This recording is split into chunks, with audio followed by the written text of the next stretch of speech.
मेरे प्राण हरने की आवश्यकता है। तुम्हारा ध्यान तो मेरे प्राण में ही अटका हुआ है।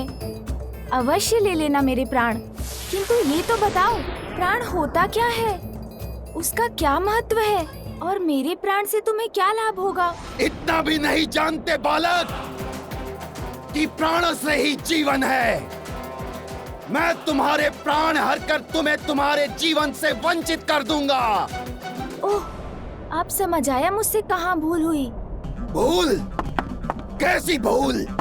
शीघ्र बताओ। देखो ना, बालक बुद्धि से इतना भी नहीं सोच सका मैं कि मेरा जीवन तो मेरे माता पिता से ही है, इसलिए मेरे प्राण भी वही होंगे जहाँ वो हैं।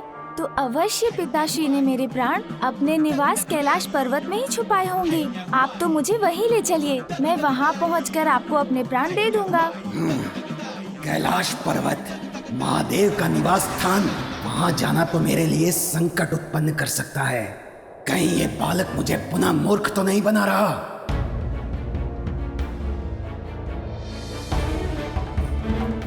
ये बालक तो मुझसे परिहास कर रहा है। प्राण ढूंढने में इसकी कोई योजना नहीं दिख रही मुझे।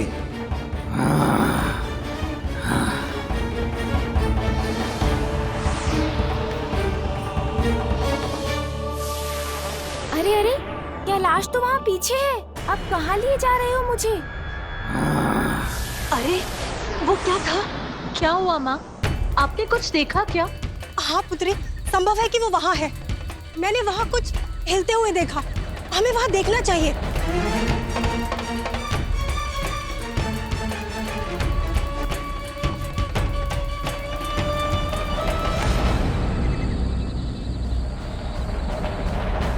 अरे अरे, ये हम किस दिशा में जा रहे हैं? पीछे मुड़ो। अरे कहाँ जा रहे हो तुम? रुको। बहुत दुष्ट है ये बालक। टक टका टक टक बार बार अपनी बातों के जाल में उलझाकर भटका देता है मुझे, किंतु इस बार इसकी बातों में नहीं आऊंगा मैं। नीचे उतरो दुष्ट बालक।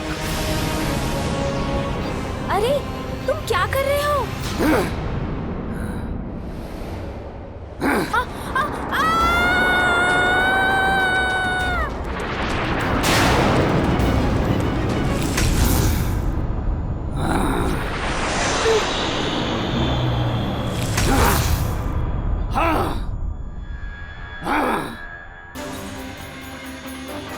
टक टका टक टक, शुभता के कंटक वज्रांतक के साथ क्रीड़ा करना चाहते हो ना तुम?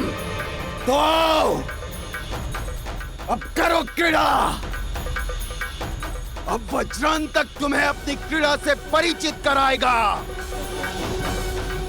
अभी ज्ञात हो जाएगा कहाँ है तुम्हारे प्राण। मुझे इससे बचने के लिए कुछ और करना होगा, अन्यथा ये वास्तव में मेरे प्राण हर लेगा।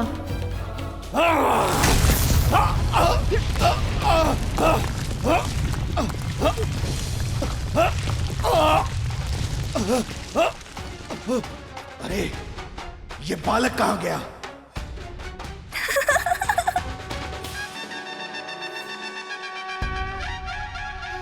दोस्त, तुम वहाँ हो? हाँ, मैं तो यही हूँ। देखो, तुम्हारी क्रीड़ा बड़ी आनंददायक थी, किंतु विजयी तो मैं ही हुआ, उछलकर ऊपर जो आ गया। चलो, अब क्रीड़ा से तुम्हारा मन भर गया हो, तो अब चले कैलाश। कैलाश नहीं ले जाऊंगा तुम्हें। आज सर्वनाश करूंगा तुम्हारा। ओह, प्रतीत होता है अभी तुम और क्रीड़ा के इच्छुक हो। कोई बात नहीं, मुझे तो उसमें और आनंद आएगा।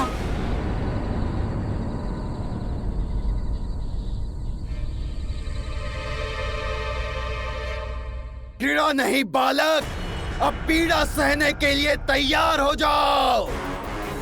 तुम्हें मृत्यु प्रदान किए बिना मैं रुकने वाला नहीं हूँ।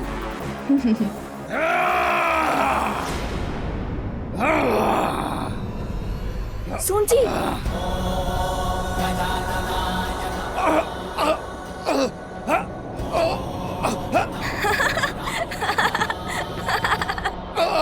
अरे ये क्या? ये वायु का झोंका, इससे तो मेरे नेत्र बंद हो रहे हैं। आज दृष्टि बाधित हो गई मेरी।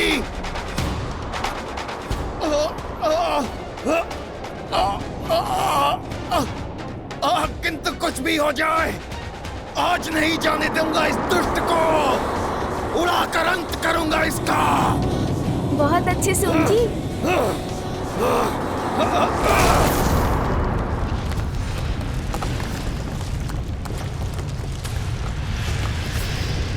ये कैसी भयानक ध्वनि है? मेरा पुत्र सुरक्षित तो है ना? अनेकों आशंकाओं से विचलित हो रही हूं मैं। अपने पुत्र को पुनः नहीं खो सकती मैं।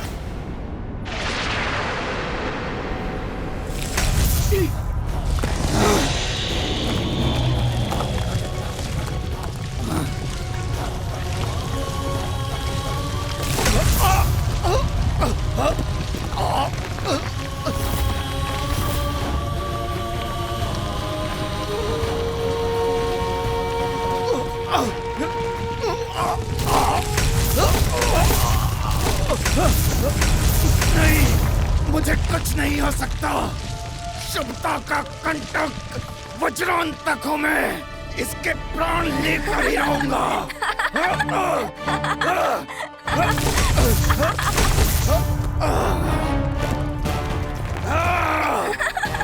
बालक, बहुत हुआ तुम्हारा छलावा। अब मैं अत्यंत ही सावधान रहकर तुम्हें पकड़कर मसल कर रख दूंगा।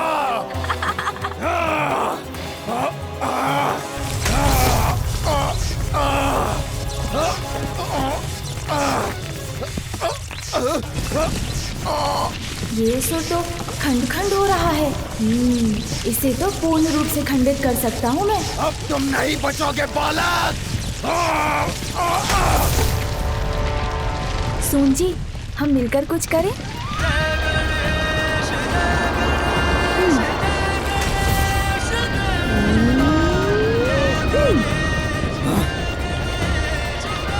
ये शिलाएं तो इसने मेरी ओर ही फेंक दी।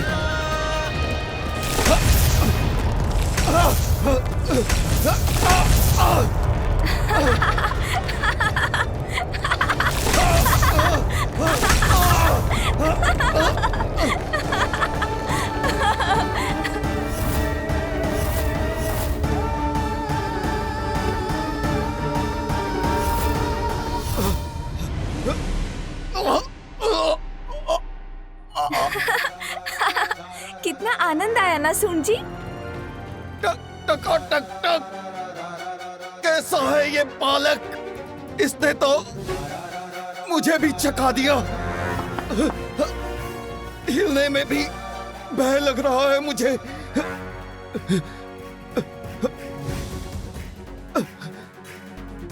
हिलने से भी डर लग रहा है मुझे।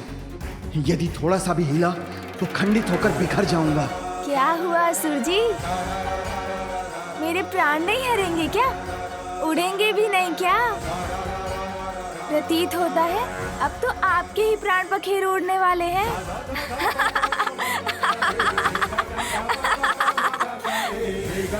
सुन जी,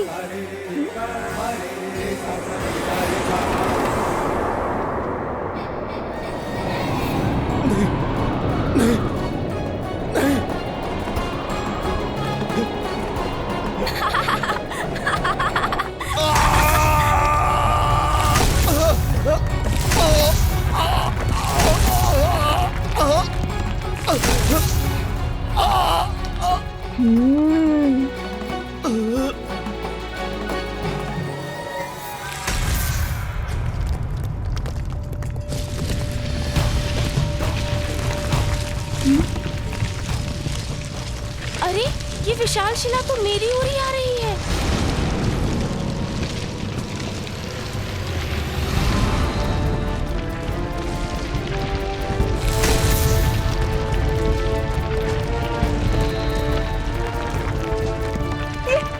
ये शिलाएं कहां से गिर रही हैं?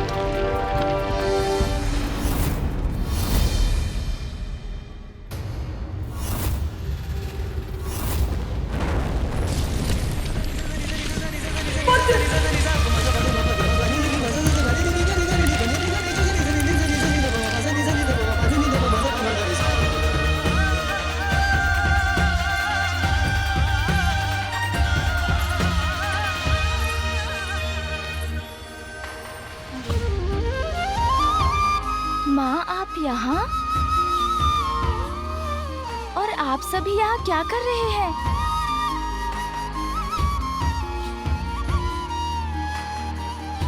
क्या हुआ था तुम्हें? तुम यहाँ कैसे पहुँच गए? मैं कुछ नहीं बोलूंगी पुत्री, किंतु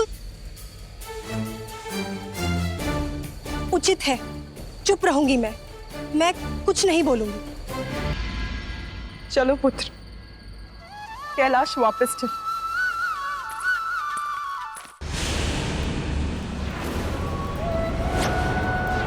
अंत होगा उस बालक का, निश्चिंत होऊंगा मैं, और मेरे प्रभाव से सर्वत्र अंधकार का होगा विस्तार।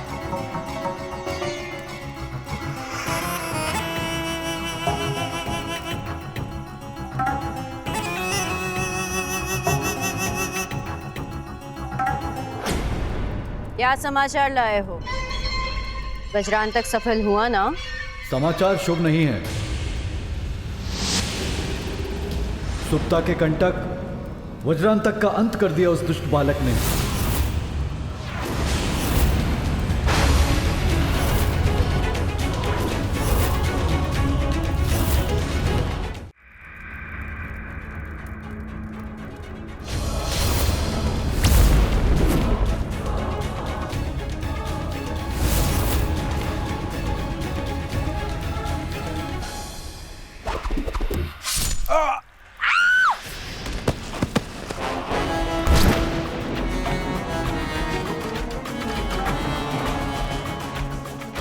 बस अब मैं स्वयं जाऊंगा।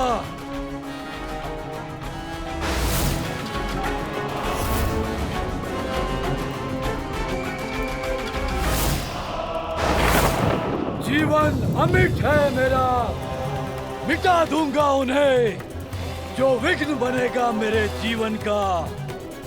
स्वयं कैलाश जाऊंगा मैं और मसल के रख दूंगा उस बालक को, अंत कर दूंगा उसका। वज्रांतक का वध करने वाले महादेव के पुत्र पान।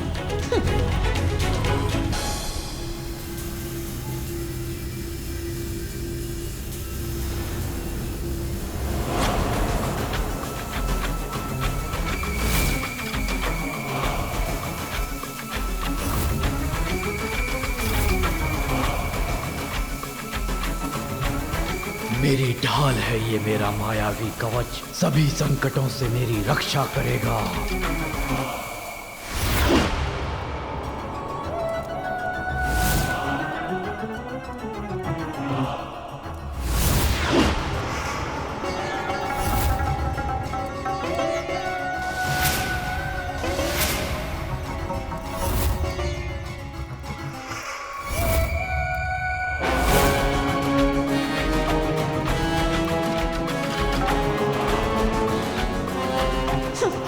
शक्तिशाली है, मायावी है सिंदूरा, किंतु इसकी मूर्खता इसे मृत्यु के अंधे कुएं में ढकेलने जा रही है। कितने भी कवच धारण कर लो, कैसे भी खड़ग उठा लो, किंतु ब्रह्मदेव के वचन नहीं झुटलाए जा सकते। उनके शाप के अनुसार वो बालक अवश्य इसका अंत करेगा।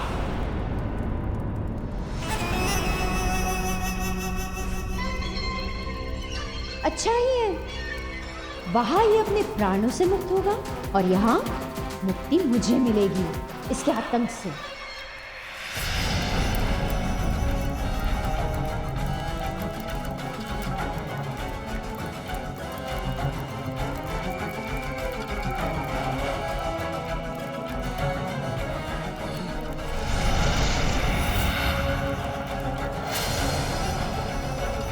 सिंगिका, तुम किस विचार में डूबी हो बताओ मुझे। कभी कभी किसी का अनुचित विचार ही उसके संहार का कारण बनता है।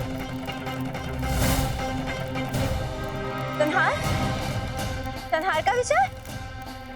हाँ, मैं तो आपके हाथों से उस बालक के संहार का ही विचार कर रही थी।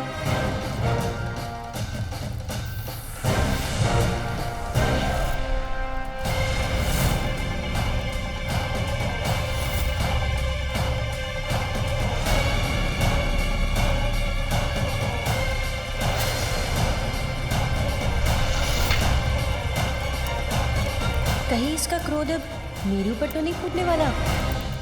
कभी कभी मन में उपजे विचार पर पुनः विचार करके कोई कार्य करना चाहिए।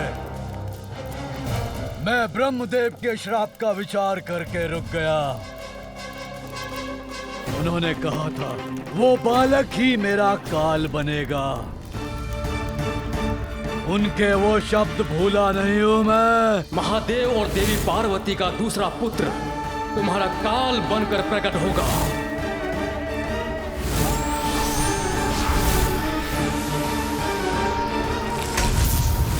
संकट के मुख में स्वयं को प्रवेश करना मूर्ख का स्वभाव होता है और सिंदूरा मूर्ख नहीं है। इसीलिए उचित तो यही होगा कि मैं कैलाश और उस बालक से उचित दूरी पर रहूं।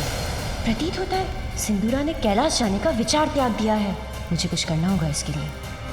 समस्या है तो समाधान अवश्य होगा। सिंदूरा इस समस्या का उपाय अवश्य ढूंढेगा। अवश्य अंत होगा उस बालक का।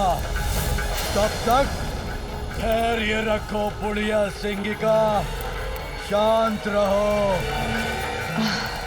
बच गई।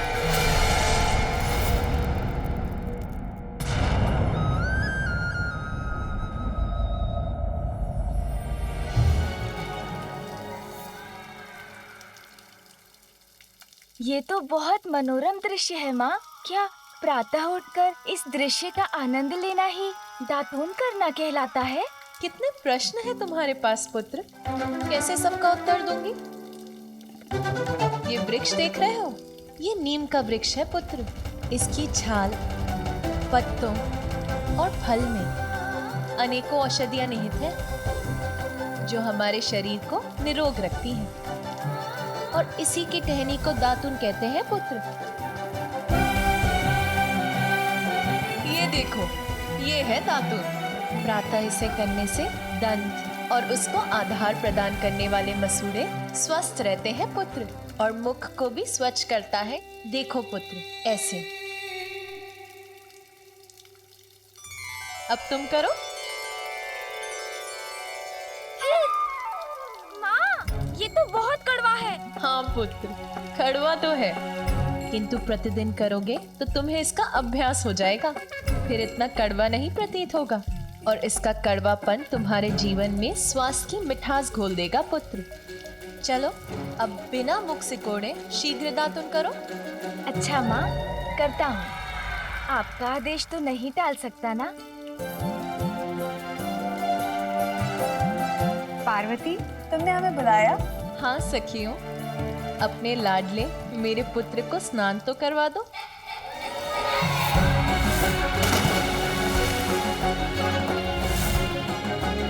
मौसी जी, आप मेरे पिछले स्नान को लेकर अभी भी कुपित हैं क्या? किंतु उसमें मेरा क्या दोष? मैं जल में कूदा तो पानी आप पर छिटक कर आ गया। अच्छा, आज सावधानी से कूदूंगा कुंड में।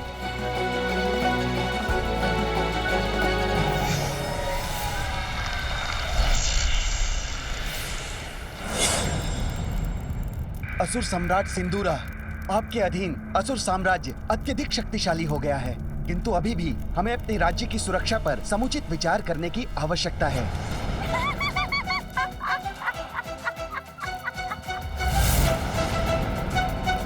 ऐसी कौन सी बात है जिस पर तुम्हारी हंसी फूट रही है बुढ़िया सिंगिका? मंत्री जी, आप यहाँ से जाइए।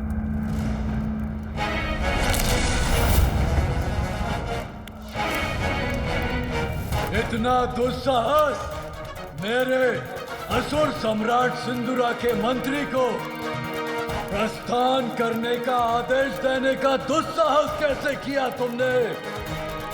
जानती हो इसका परिणाम? क्या तुम्हें अपने प्राण प्रिय नहीं है? प्राणों का संकट मुझ पर नहीं मंडरा रहा है। असुर सम्राट सिंदूरा, अत्यंत ही हास्यास्पद थी आपके मंत्री की चिंता। एक भयभीत और बलहीन असुर के साथ असुर साम्राज्य की सुरक्षा की चर्चा। सिंगिका!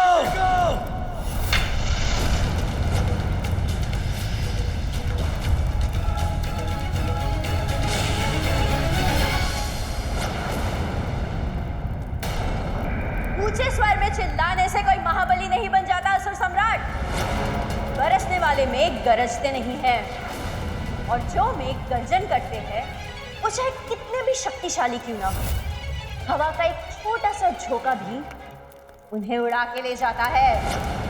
एक छोटे से बालक से भयभीत होने वाले असुर सम्राट की गर्जन भी उसी गरजने वाले मेघ के समान है। क्योंकि मेरे समक्ष जो ये सिंदूरा खड़े हैं, ये वो नहीं है जिन्होंने गज बुखासुर जैसे भयावह असुर को पराजित किया था। स्मरण कीजिए असुर सम्राट, स्मरण कीजिए।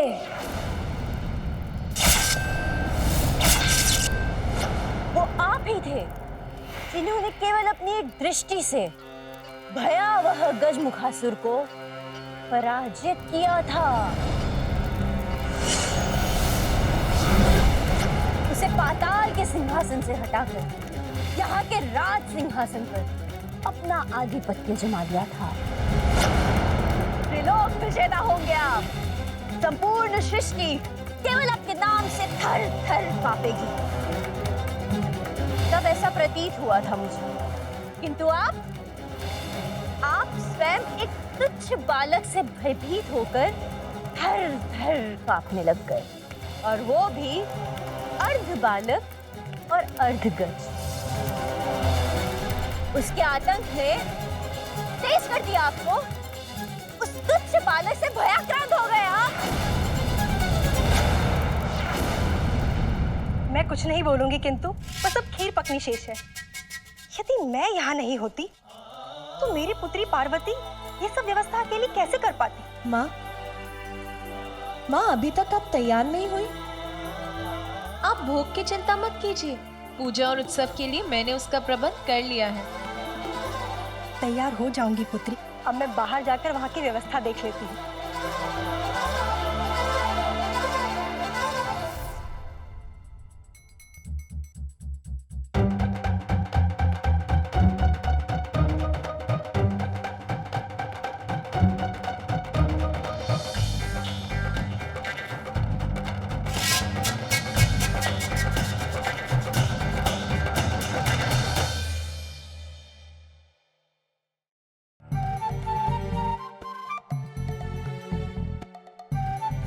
यहाँ तो कोई सजावट नहीं, न कोई पुष्प, न कोई रंगोली।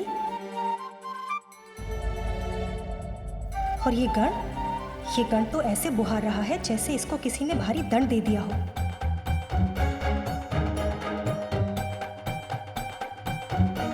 मैं कुछ नहीं बोलूंगी, किंतु महादेव को तो जैसे कोई चिंता ही नहीं है, अभी भी अपने ध्यान में ही मग्न है।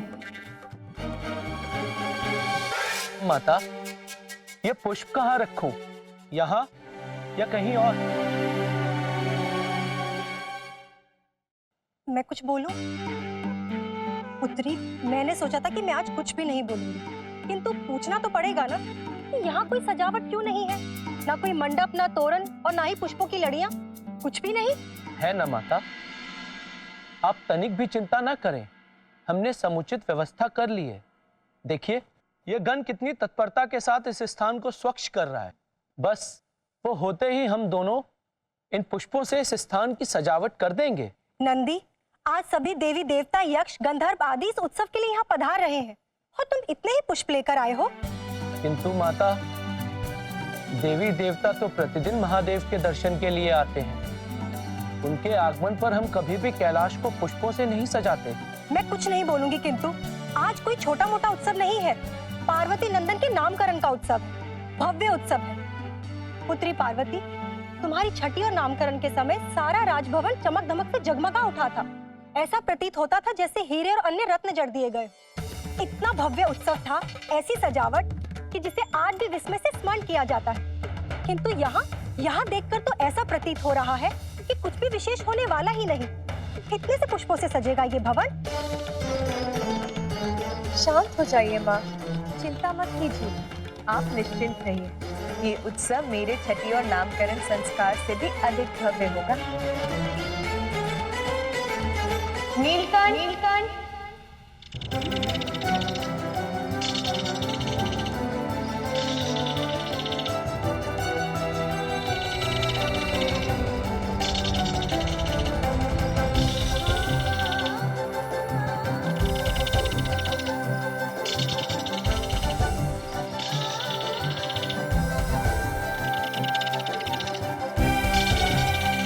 नन्हा पक्षी।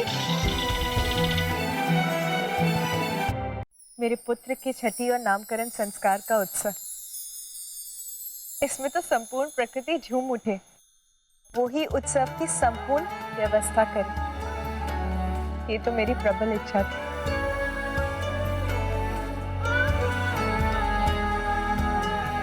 माँ,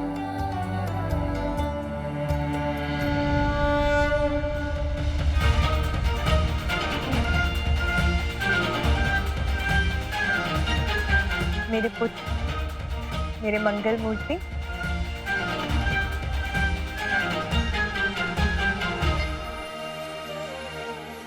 देखा माँ, आपके पुत्र ने स्नान कर लिया, स्वच्छ हो गया मैं।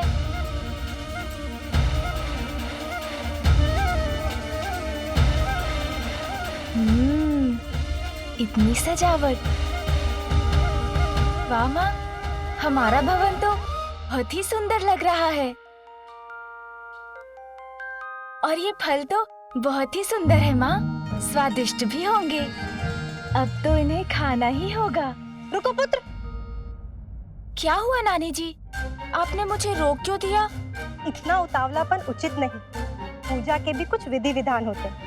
आज तो तुम पूजा संपन्न होने के बाद ही भोजन प्राप्त कर सकोगे। हाँ पुत्र, नानी माँ उचित कह रही है। आज तुम मेरी अनुमति मिलने तक कुछ भी नहीं खाओगे, समझ गए ना? हाँ माँ, समझ गया मैं। माता, अतिथियों का आगमन प्रारंभ हो गया है।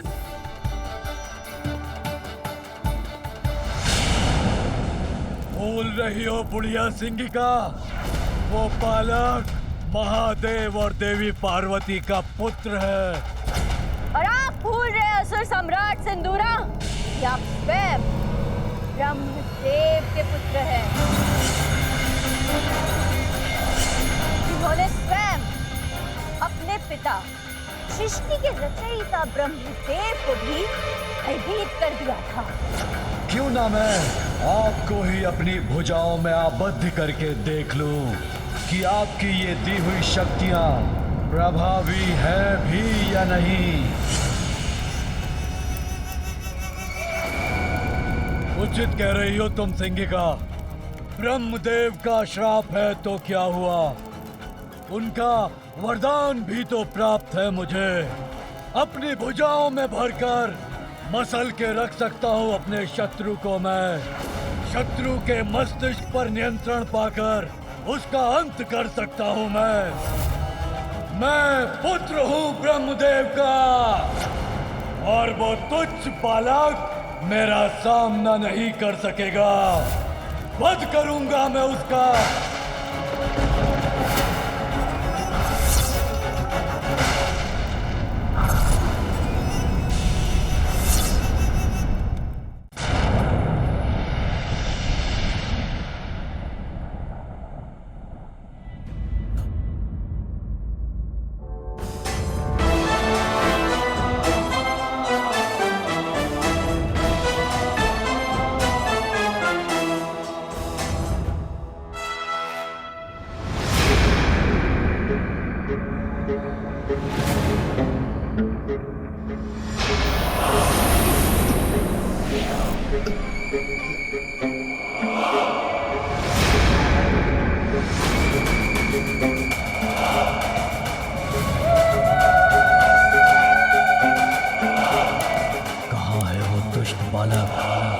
ओम अग्नये स्वाहा, ओम अग्नये स्वाहा, ओम अग्नये स्वाहा, ओम प्रजापतये स्वाहा, ओम प्रजापतये स्वाहा, ओम प्रजापतये स्वाहा, ओम भूरग्नये स्वाहा, ओम भूरग्नये स्वाहा, ओम भूरग्नये स्वाहा।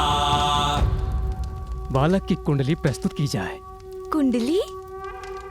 एक बार किसी प्रकार ये बालक मेरे हाथ लग जाए, फिर मैं अपने प्राणों के संकट से मुक्त हो जाऊंगा।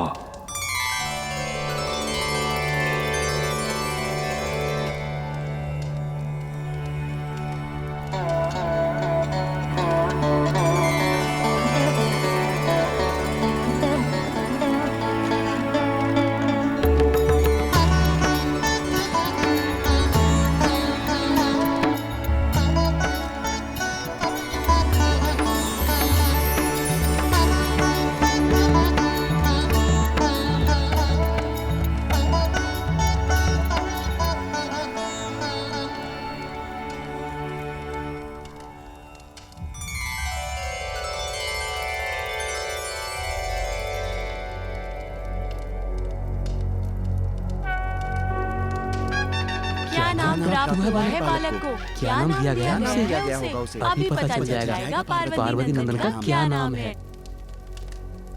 हमें बालक के नाम का प्रथम अक्षर प्राप्त हुआ है।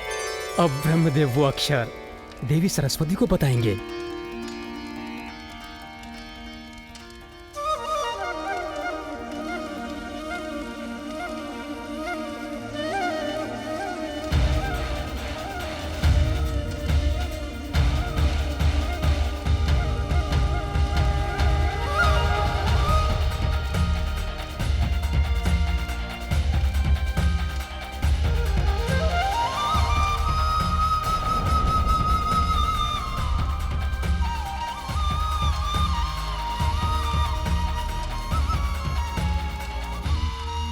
मेरे पुत्र के नाम का प्रथम अक्षर है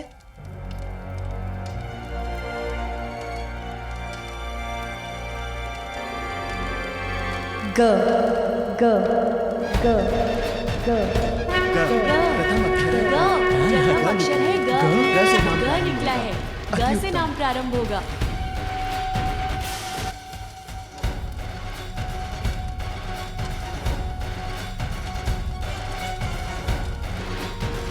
और अब महादेव हमारे पुत्र को इस अक्षर से प्रारंभ होने वाला नाम देंगे।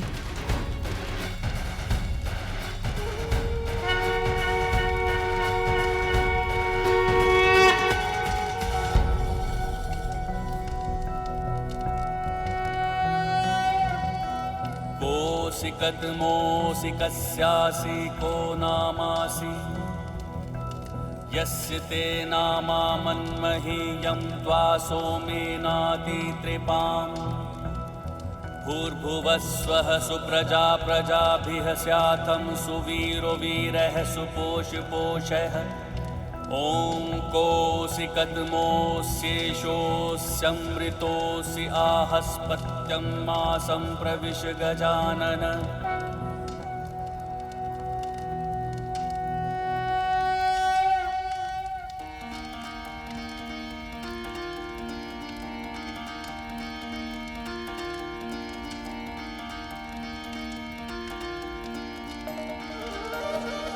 गजानन गजानन गजानन गजानन गजानन गजानन नाम। गजानन गजानन गजानन गजानन गजानन गजानन गजानन गजानन गजानन गजानन गजानन गजानन, तुम गजानन हो पुत्र। गजानन?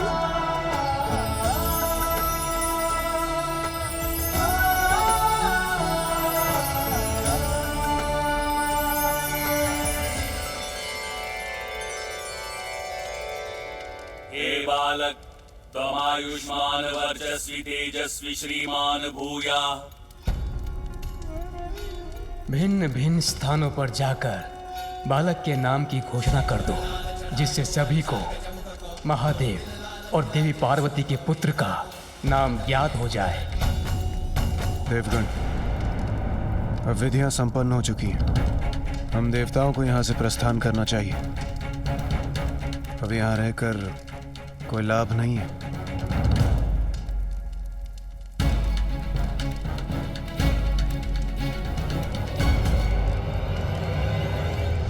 इस बालक का तो मैं अभी यही अंत कर सकता हूं। बस एक बार ये मुझे अकेला तो मिल जाए। इस प्रसन्नता की घड़ी में आप सभी हमारे साथ यहाँ उपस्थित हुए, धन्यवाद स्वरूप मैं स्वयं आप सभी का मुख लड्डू से मीठा करवाऊंगी। अर्थात और विलंब होगा हमारे प्रस्थान में।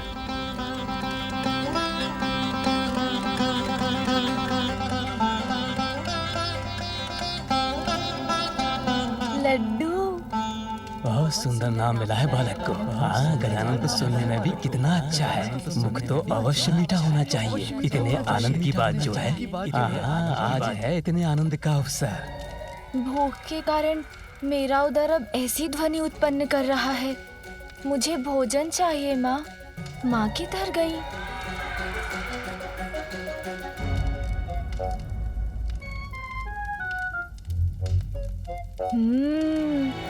इतने सारे स्वादिष्ट फल।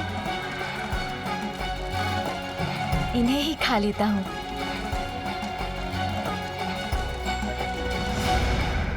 अब ये बालक एकाकी कहाँ जा रहा है?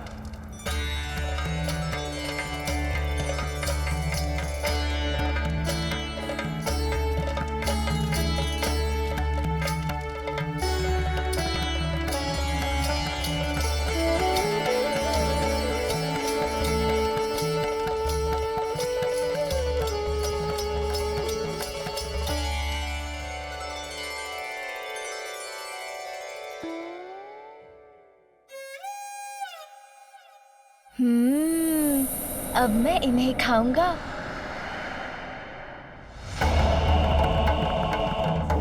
अरे, ये किसकी परछाई है?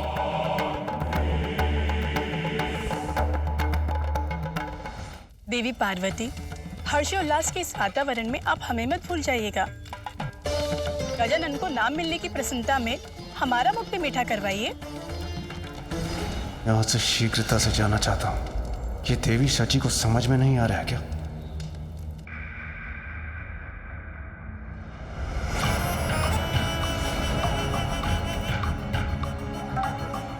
ये कौन है?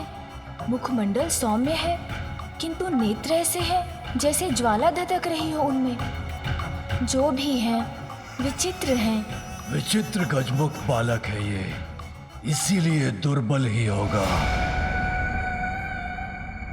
महादेव और देवी पार्वती का दूसरा पुत्र तुम्हारा काल बनकर प्रकट होगा। आप तुच्छ बालक से भयभीत होकर कांपने लगकर। उचित कहती थी बुढ़िया सिंह का, व्यर्थ ही चिंतित था मैं इसे लेकर। पल भर में मिटा दूंगा मैं इसे।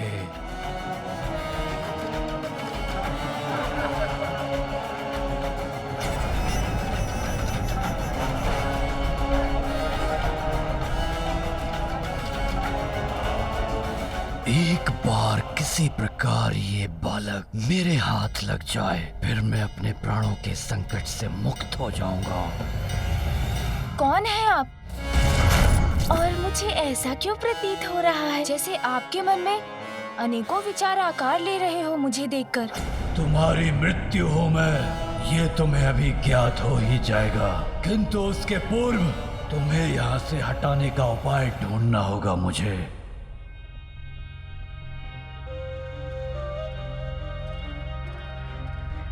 कौन हो सकते हैं ये? मिल गया मुझे उपाय इस बालक के ध्यान को भटकाने का। ओह, तो आपकी भी दृष्टि इन्हीं फलों पर है। देखिए ना, कितने फल हैं यहाँ, किंतु चुनाव करना कितना कठिन हो रहा है। मेरे मन में बस यही विचार आपस में संघर्ष कर रहे हैं कि मैं लाल फल चुनूं या हरा। अब क्या करना है, उसका निर्णय तो लेना ही होगा ना। पर मैं निर्णय ले चुका हूँ मूर्ख बालक, किंतु तुम्हें कुछ भी चुनने की छूट नहीं दूंगा मैं। मेरे आदेश का पालन करोगे और हरा फल उठाओगे। हरा फल।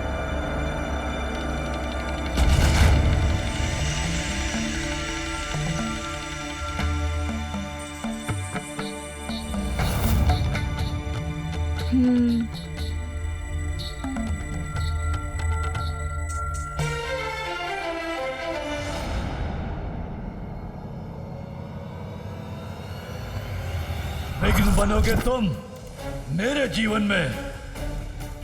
नहीं बालक, इसका तो एक ही परिणाम है, मेरे हाथों तुम्हारी मृत्यु। चलो उठाओ हरा फल और चलो मेरे साथ। उठाओ शीघ्र।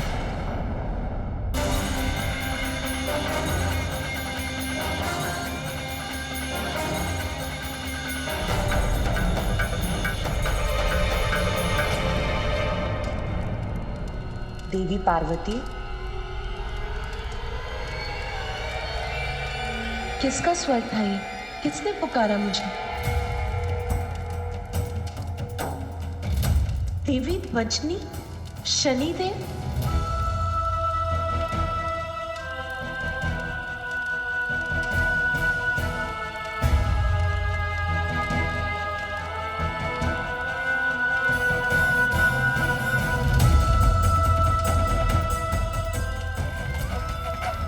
शनिदेव ने पुनः यहाँ आने का साहस कैसे किया?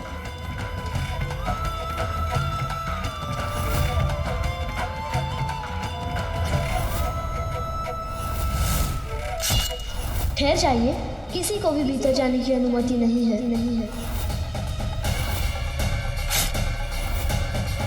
मुझे मेरा पुत्र पुनः चाहिए। ये शीश मेरे त्रिशूल के प्रहार से भस्म हुआ है और मेरे त्रिशूल से भस्म होकर कोई पुनः जीवित नहीं हो सकता।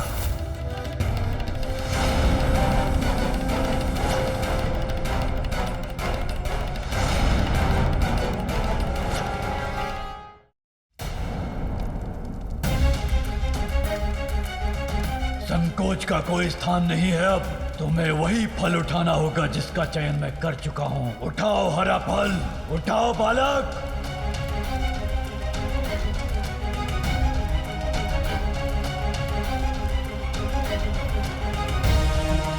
प्रतीत होता है अब ये बालक पूर्णतया मेरे वश में है। अब इसे मैं मृत्यु के मुख तक ले जा सकता हूँ।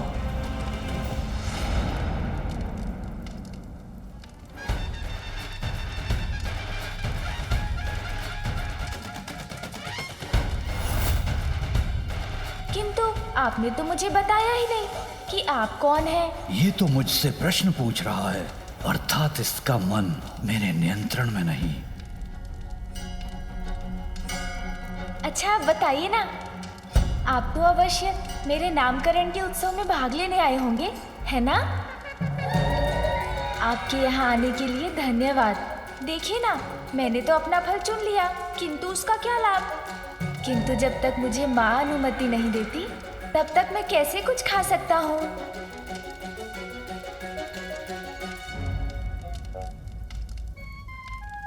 इसे दुर्बल मानकर इसकी शक्ति को कम आंकने की भूल तो नहीं कर बैठा मैं। इस पर तो मेरी सम्मोहक शक्ति का कोई प्रभाव नहीं हो रहा है।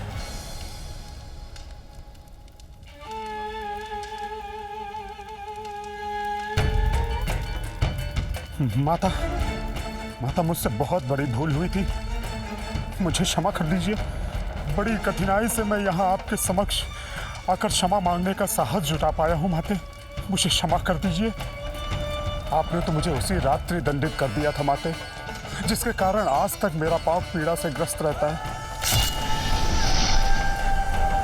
माता है आप, और माता का हृदय तो अत्यंत विशाल होता है, अपने संतान की अनेक भूलों को भी क्षमा कर देता है। तो आज अपने पुत्र के नामकरण संस्कार के दिवस क्या आप मुझे क्षमादान नहीं देंगी माते?